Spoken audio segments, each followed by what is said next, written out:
Hi, my name is Napisha and I'm going to talk about a horror experience I've heard from my cousin.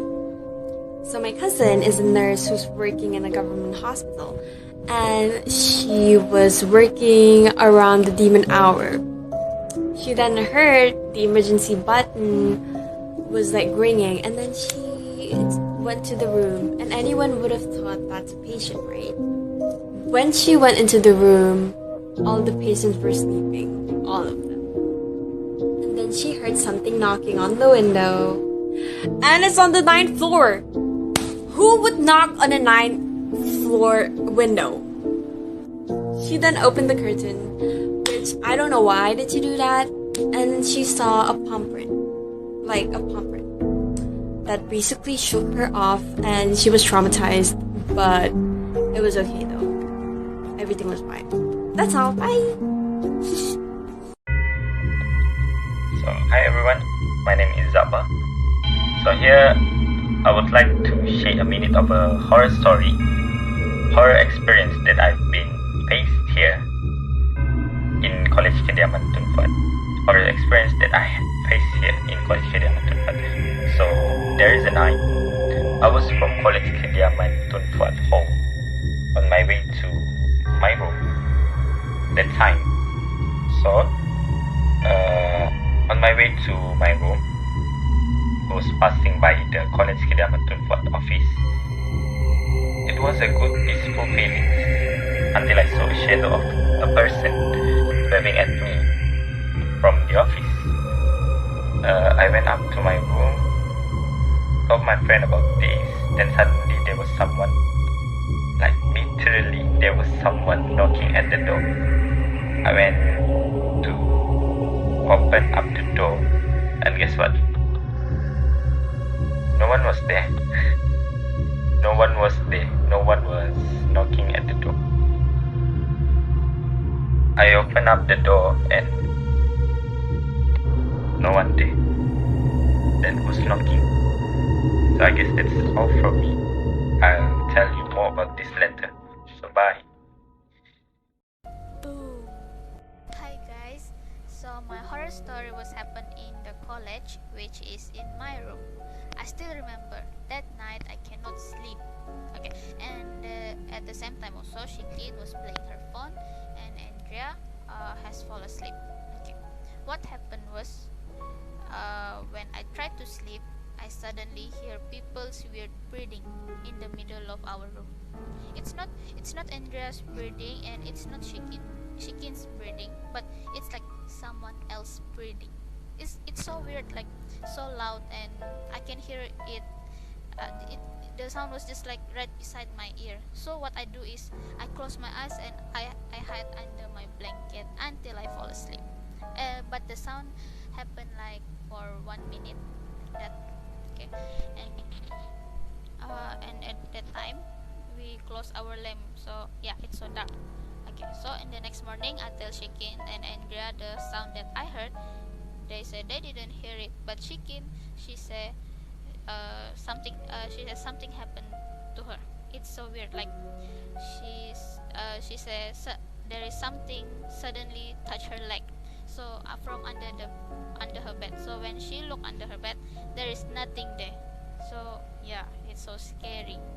Okay, I think that's all from me. Thank you. Hi, today I would like to talk about Malaysian in miniature land, or also called Mimaland. Mimaland was the first theme park in Malaysia that was opened in 1974 in Gombak, Selangor. It's a popular theme park during 70s and 80s, featuring the largest water pool and water slide in Southeast Asia at that time. Not only that, there were also a life-size statue of prehistoric animals and dinosaurs. However, a series of tragic incidents plagued the park. The first incident happened in January 1992, where a Singaporean tourist was killed in an incident on the water slide. This incident surely shocked the public, and the Mimaland was shut down for a while. After it was reopened a year later, a landslide happened and damaged the same pool where the deadly incidents happened. Eventually, the Mimalen management was forced to cease operation in 1994, and now it's been overtaken by the nature. Hi guys, today I will talk about a horror experience I had at my cousin's house. A long time ago, me and my sister slept over at our cousin's house for only one night. My cousin's house is kinda scary because in 200 meters behind of her house has a cemetery places. So at that night, we playing a video game until midnight, and suddenly we heard a knocking sound from my cousin's window. We shocked for a moment and we go to bed quickly. As we thought that go to bed will be easy, but actually not, because we keep listening the knocking sound from the same window. So my cousin reached out her older sister and we asked her to sleep with us until the next morning. So that's all about my story. Thank you. One day, it was on a weekend, my uncle brought us to his house. My uncle lives in a palm oil estate.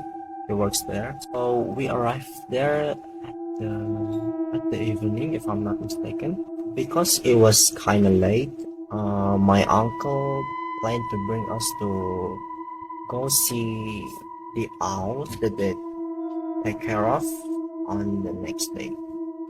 The house looks very similar to this one.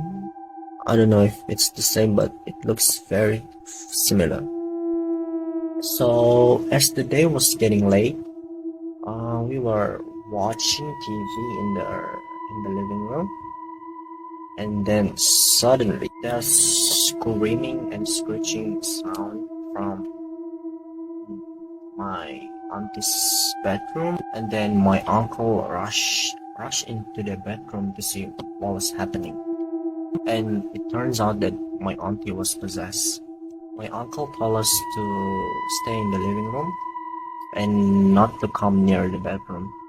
This thing usually happen when my mother's siblings, especially the sisters, are gathered in the same place.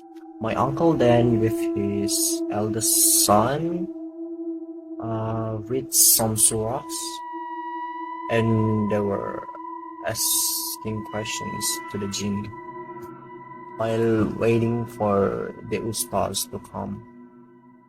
Another interesting thing is that my auntie is the only one who cannot speak Bajau among the siblings, but at that time he was speaking in Bajau most of the time. Gladly, this thing doesn't happen anymore. So, yeah. Hi guys, today I'm going to talk about a little paranormal activity that happened to me recently. So one day, my friends and I were talking, and they happened to share a little paranormal story that happened to them. So like they told me like there was this little kid that would always pull their leg and like dropping stuff, and it would always happen at 2 o'clock. I shrugged it off as if it was a joke. So that night, while I was sleeping, I felt as if it was something pulling my leg, and I shrugged it off because I thought it was my roommate pulling a prank on me. Then I couldn't take it anymore. I looked at my phone and it was 2 o'clock. Then I remember about the story that my friends told me. So I got scared and I started praying, and like I just cover myself with a blanket. Yeah, that's it for today. Hey, what's up guys? And for today's video, I'm going to share one of my creepy or horror experience. So the story dated back in 2010. At that moment, I was with my parents bench watching some movies in the living rooms. And after that, my father said that he needs to service his car because he was planning to take us on vacation on the very next day. My mom also leaves me alone on the couch because she was called by my aunt and she needs to pick up the call. So basically, I'm all alone on the couch. But suddenly, something distracting my eyes from the movie, which is I saw a glimpse of my grandma walking into my brother's bedroom. I'm so excited. I feel so excited because maybe my father brings her to our home because I told him that I want to meet my grandma the day before. So I ran into the bedroom, but I saw nothing. I didn't see my grandma. My father stated that he couldn't bring grandma as we were on vacation to Kinabalu with my other relatives. Out of blue, I'm saying that grandma has a long hair, like a very long hair, to my father, and realized that what I saw is definitely what I didn't want to see, what I didn't want to talk about. It's just maybe my imagination. So I went back into the living room like nothing happened, but I saw a strand of hair in front of my brother's room. Whose hair was that? It's definitely not my mom, as my mom hair was much shorter, was way more shorter than the hair that I found. It's not my siblings too, it's not my father's, it's not me also. So who's that?